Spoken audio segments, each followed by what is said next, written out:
Thank you যারা এই ঘটনা ঘটিয়েছেন, থ্যাংক ইউ।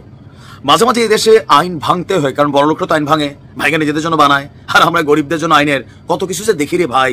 তবে বড় লোকরা শুধু বাটে পরে ক্ষমতা হারাইলে, ক্ষমতায় থাকতে এদেরকে কেউ এটা চুলে স্পষ্ট করতে পারে না। এটা বাংলাদেশের ইতিহাস কথা বলে। আজকে বাংলাদেশের আম জনগণ একজন শিশুর ধর্ষককে পিটাইয়া ওই পার পাঠাই দিছে। তবে এখানে একটা মেসেজ আমি দিয়ে রাখি, বাংলাদেশের বিভিন্ন জায়গায় আমাদের ইনবক্স অনেক মেসেজ আসছে যে ভাই ইদানিং এই বিষয়টা একটা পাবলিক ইস্যু, ইভেন এটা নিয়ে একটা বড় ধরনের সোচ্চার অবস্থান সারা বাংলাদেশের। তো অনেক জায়গায় অন্য ইস্যুকেও এই ইস্যুগুলোর সাথে কানেক্ট করে পার্সোনাল প্রতিশোধ নেওয়ারও কিন্তু একটা চেষ্টা চলছে। বাট আমাদের বক্তব্য হচ্ছে যেখানে প্রমাণিত সেখানে আমরা হয়তো এমন ঘটনায় বাংলাদেশে আগামীতে দেখতে চাই। ঘটনার প্রেক্ষাপট হচ্ছে বরিশালে শিশু ধর্ষণ মামলার আসামি সুজন, বয়স 24, পেশা অটো চালক। তাকে আজকে জনতা ওই পারে পৌঁছায় দিছে।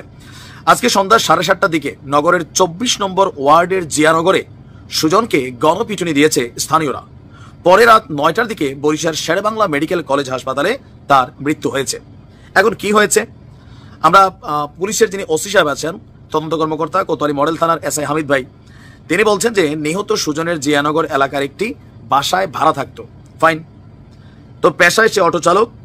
শুক্রবার দুপুরে, মানে গেল কালকে দুপুরে, সুজন যেখানে ভাড়া থাকে এর পাশের বাসায় ছোট্ট একটা বাচ্চা ছিল 4 বছরের।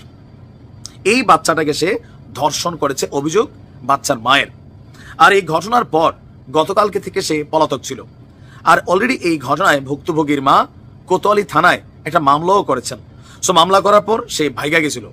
আজকে সন্ধ্যায় তাকে এলাকায় দেখা গিয়েছে। দেখা যাওয়ার পরে আপনার স্থানীয়রা গণপিটুনি দিয়েছে তাকে। এই মুহূর্তে শিশুটি আছে শেরেবাংলা মেডিকেল কলেজ হাসপাতালের ওসিসিতে। এখন যেহেতু সে ভাড়াটিয়া আর ছোট্ট একটা বাচ্চার মানুষ মিথ্যা বলবেন না। তবে আমি আবারও বলি, বেশ কিছু ঘটনা কিন্তু এর মধ্যে কেমন জানি মনে হচ্ছে, যেটা প্রমাণিত আদালত কর্তৃক, আইন কর্তৃক, একটা মানুষের ধর্ষণ করছে, অভিযোগ ওঠার পর প্রমাণ হইতে হবে। কিন্তু কারণ বাঙালি খেয়াল আছে তো, গতবার যে পদ্মা সেতু নির্মাণের সময় বাচ্চাদের কল্লা লাগবে ছেলে ধরা বইলা একজন মহিলার আমরা পিটিয়ে মেরা ফেলছিলাম, অমুকরে মেরা ফেলছিলাম, তমুকরে মেরা ফেলছিলাম।